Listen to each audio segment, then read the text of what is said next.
bien salut à tous et bienvenue sur GamerTech. Aujourd'hui on va parler siège gamer puisque je vous présente le nouveau Kersus Vaos 501. Alors l'année dernière, j'ai déjà présenté le Kersus Geo 702 qui était lui plutôt destiné aux joueurs de grande taille ou un peu plus lourds. Ici on va être sur un modèle plutôt intermédiaire, donc je pense pour des joueurs d'environ 1m75 à 1m85 et on va découvrir tout ça ensemble dans cette vidéo. Donc ce Kersus Vaos, il est proposé aux alentours des 360 €, ce qui le place plutôt sur le haut de gamme dans le secteur. Il est proposé également plusieurs coloris et plusieurs revêtements, donc soit comme ici en tissu, soit directement en simili-cuir. Allez, on débute comme d'habitude avec le unboxing, et comme pour la majorité des sièges gaming, le Kersus Vaos 501 est livré dans une énorme boîte cartonnée, et on souhaite bon courage à votre livreur si vous habitez dans un immeuble sans ascenseur.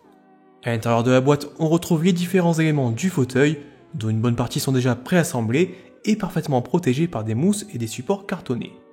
On retrouve ainsi l'assise du fauteuil avec les accoudoirs prémontés, le dossier du fauteuil, une tige en métal pour assembler l'assise et le dossier, un pied en métal renforcé, 5 roulettes, un vérin de classe 4, un système de levage et d'inclinaison, un repose-tête amovible, toute la visserie et les outils nécessaires ou encore un guide de montage. Le montage du Vaos 501, justement on y vient, il reprend ce qu'on a déjà un peu découvert lors des précédents essais des sièges pour gamers. Il faudra compter environ une quinzaine de minutes en suivant les étapes décrites sur la notice. Alors ici la première étape, ça va être d'assembler le système de levage à l'assise via 4 vis, attention à pas se tromper de sens. Étape numéro 2, on viendra fixer la tige à l'arrière du système de levage encore une fois via 4 vis, et on reviendra plus tard fixer l'autre extrémité sur le dossier. Pour l'étape 3, on va récupérer le pied en métal et insérer fermement les 5 roulettes, assurez-vous que celle-ci soit bien enfoncée. Étape 4, on insère le vérin au centre du pied en métal, et enfin étape 5, on assemble le pied et l'assise en enclenchant le vérin dans l'espace prévu. L'étape suivante consiste à assembler le dossier à la tige fixée sur l'assise, puis de fixer l'ensemble via 2 vis supplémentaires. Enfin, dernière étape, on vient positionner le repose-tête via une attache élastique, et la chaise est montée. Donc la totalité de l'assemblage peut être réalisée sans aide extérieure, et les différentes étapes s'enchaînent plutôt bien. Face à un modèle de chez Corsair par exemple, on apprécie notamment le système venant fixer l'assise et le dossier, bien plus simple à mettre en place que des équerres à visser sur les côtés du dossier. On passe maintenant sur le design et l'ergonomie, et ici le Vaos 501 reprend dans les grandes lignes le look qu'on avait déjà découvert sur le Geo 702. À la différence de nombreux concurrents, pas de style racing pour ces fauteuils, mais un design bien plus futuriste et finalement probablement plus proche de l'univers du gaming. Le constructeur opte ainsi pour des lignes bien marquées, conférant au fauteuil un look clairement singulier et bien différent de ce que propose la concurrence, notamment du côté de chez Noble Chairs, Vertagir, Corsair ou encore Auraxit, avec le modèle TK1000 que je vous ai déjà présenté sur la chaîne. Selon moi, cette approche est plutôt réussie et le fauteuil s'intègre parfaitement dans un setup taillé pour le jeu. Évidemment ici chacun ses goûts et ses préférences, et n'hésitez pas un peu à me dire dans les commentaires ce que vous pensez du look général des fauteuils de Kersus. Le modèle que l'on vous présente aujourd'hui embarque un revêtement en tissu et non pas en simili-cuir. Le constructeur propose les deux sur sa ligne Vaos, et cela nous permet de vous présenter quelque chose d'un peu différent. Alors à première vue, le revêtement semble de plutôt bonne qualité comme sur le Geos, les différentes coutures sont parfaitement réalisées, rien à redire de ce côté-là. Le fauteuil semble taillé pour durer et on apprécie la présence de quelques empiècements en simili-cuir, apportant un look premium à l'ensemble.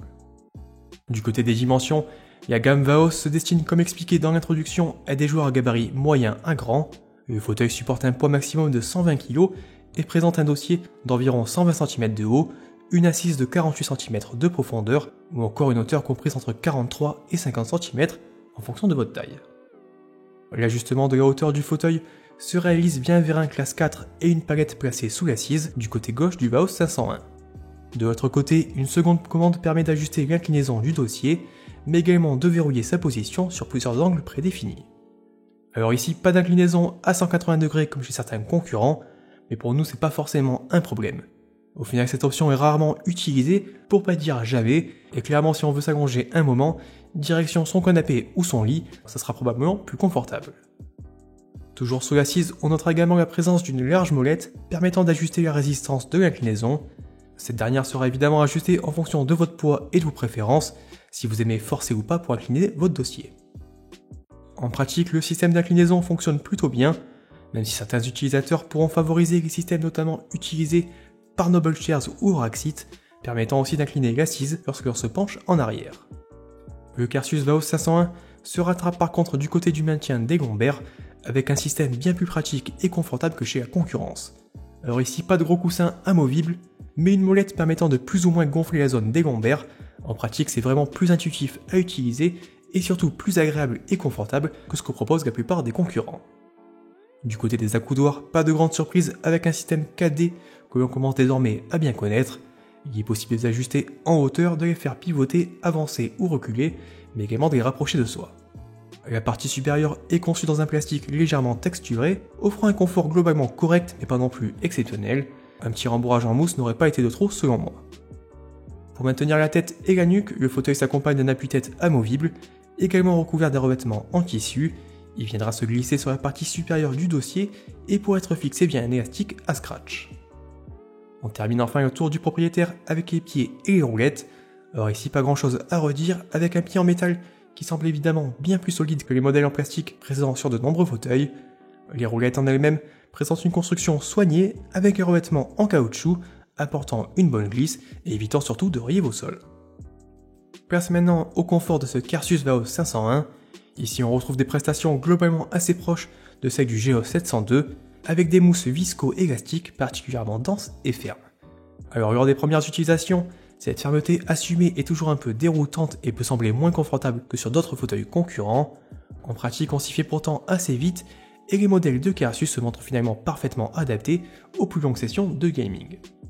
En partant du principe que vous sélectionnez un modèle adapté à votre morphologie, l'assise apporte un bon maintien au niveau des jambes, alors que le rebord des dossiers enveloppe correctement la partie supérieure du corps. Comme expliqué un peu plus tôt, le support lombaire est également plus confortable que les gros coussins peu pratiques habituellement livrés avec les sièges pour gamers. Du côté de l'appui-tête, chaque joueur pourra décider de l'utiliser ou non. De mon côté, j'aurais préféré une solution un peu moins large. Dans tous les cas, le confort est plutôt au rendez-vous, mais je précise encore que l'assise est plutôt ferme, donc soyez prévenus. Enfin, avant de terminer, je précise aussi qu'il est possible de personnaliser l'appui-tête, donc ça c'est proposé uniquement si vous commandez depuis le site de Carsus. Ça coûte 29 € et vous allez pouvoir mettre votre pseudo ou votre logo directement brodé sur l'appui-tête. Allez, voilà un peu pour cette petite présentation rapide de ce Carsus VAOS 701. Donc n'hésitez pas un peu à me dire dans les commentaires ce que vous en pensez et si vous êtes prêts, comme je vous le rappelle, à mettre environ 360 € dans un fauteuil pour le gaming. Donc de mon côté, comme sur le GEOS 702 que je vous ai déjà présenté l'année dernière, je trouve que c'est vraiment un très bon fauteuil, même si je rappelle qu'il y a quand même une assise très ferme qui ne sera pas forcément adaptée à tous les joueurs. Au niveau du maintien et au niveau des fonctionnalités, vraiment rien à redire, et les finitions sont également très bien réalisées. Donc comme d'habitude, si vous avez des questions, n'hésitez pas à les poster dans les commentaires. Je vous rajoute également en description le lien pour directement commander ce fauteuil et le lien vers les autres fauteuils qu'on a testés sur Gamertech. Et puis bien sûr, n'oubliez pas de vous abonner à la chaîne et d'activer les notifications pour ne pas rater nos prochaines vidéos. Allez, ciao!